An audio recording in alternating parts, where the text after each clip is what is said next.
लगातार हमने के घरे रही हमने के घरे डोल रखाई रहल कृष्ण भगवान के सोहर गावत गावत गला तनी बैठ गइल बा 2 दिन से तनी आराम मिलल बा आप लोग के बीच में आई बनी जाए कहे के बा कि नारियल चुनरिया लेके आज सेवकी में तोहार हो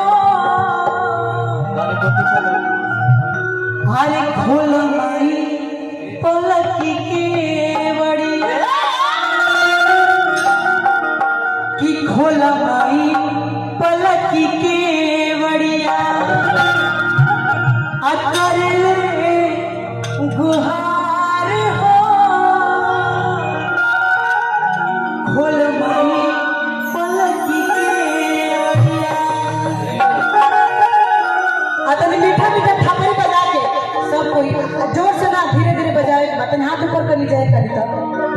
मीठा मीठा हम गाई हे लोग बजाइए या संगे संगे तोनी लोग बजाए कहे के बात कि नारियल चुनरिया लेके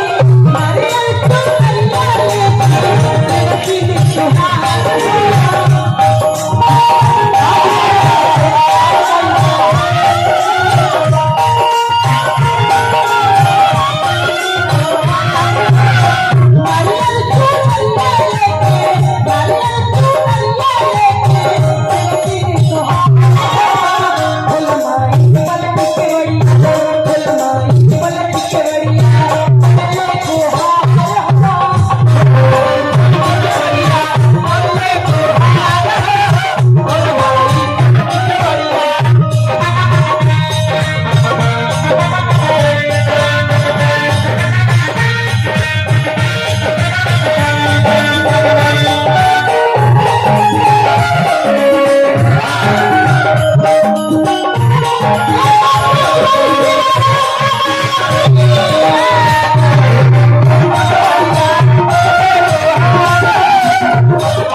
और बहुत कहता कितना और दर्शन के प्यास में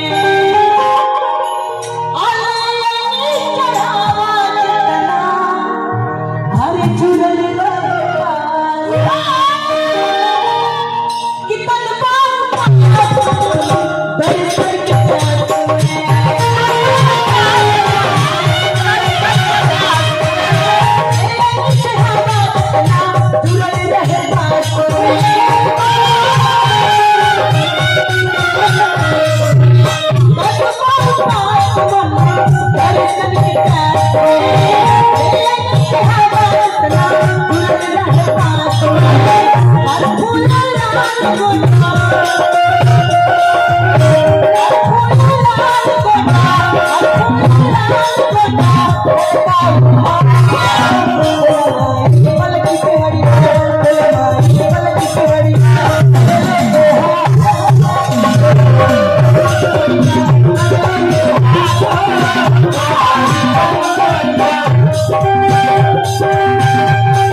लेकिन भक्त माई से कहा था कि ये माई हम जानत नहीं कि अगर तारा दरबार में हम कुछ नहीं हो लेके आई तो हमारा तो उतने कृपा बोले कहे कि तुम आई हो। कैसे भक्त माई से कहा था पूरा विश्वास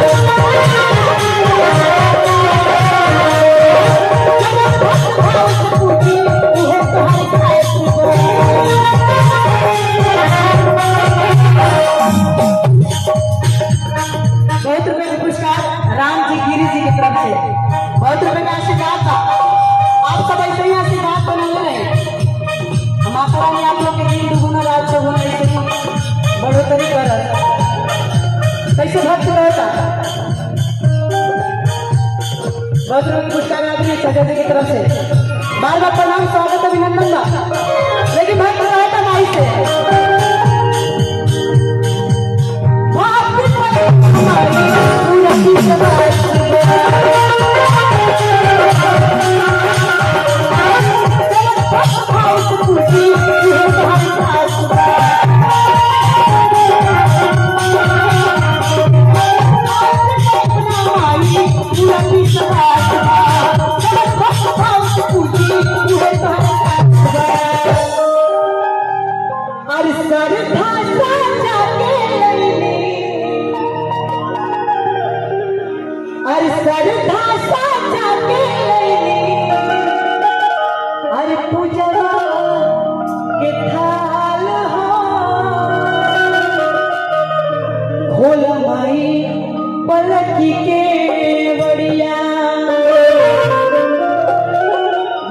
पुरस्कार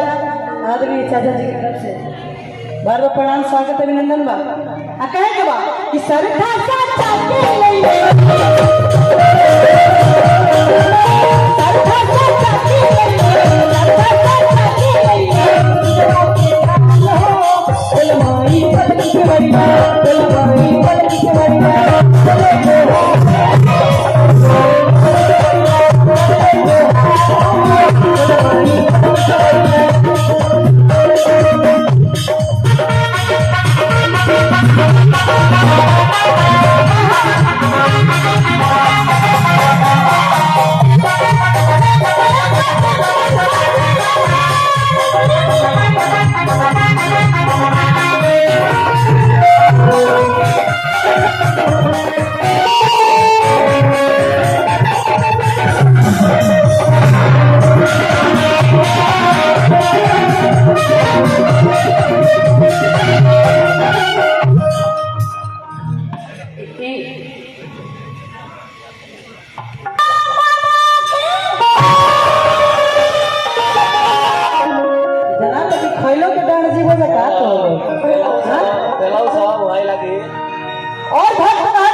कमरिया में कहले बनते ओढ़े ओढ़े ये मार दो हां जी ओढ़ी तने देखी ना कितना सुंदर नीक लागत बा ओढ़ी है जी का हम अल्लाह अल्लाह तन है ओढ़ा अरे ला तन है के ओढ़ा ढेर नीक लगबो दादा है तक तो मरद नहीं लागत है ओढ़ा मेरा नहीं ओढ़ा तन है अब तक तनी रहे ना बाबा अरे बाबा तनी रहे दिन करे के हेलो हेलो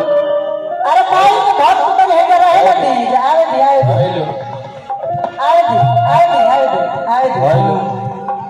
माई के बहुत कोई माई के दरबार में तो ज्यादा ना होई तो मैं बहुत पैसा ही पूरी खाने वाला सब सोच दिया कि मन के तेरिया में लाऊ ए आई मूरत भरी खाई और सुखर सपना में सजली रीतुरा हो अतमिला है आज तो होई अकाय के बा कि मन के लाऊ मूरत भरी खाई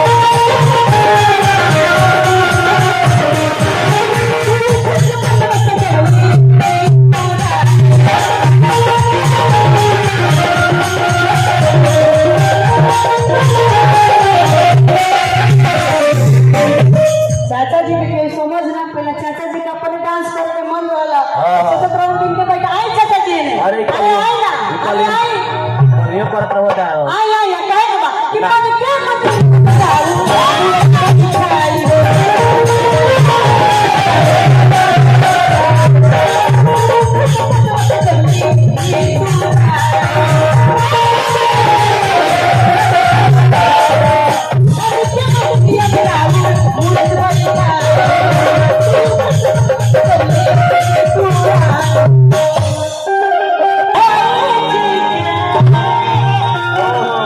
I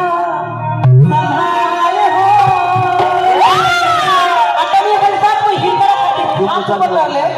जो थप्पड़ बजाए नहीं नाचे तू गुन में खुला माई पलक के हरिया खुला माई पलक के हरिया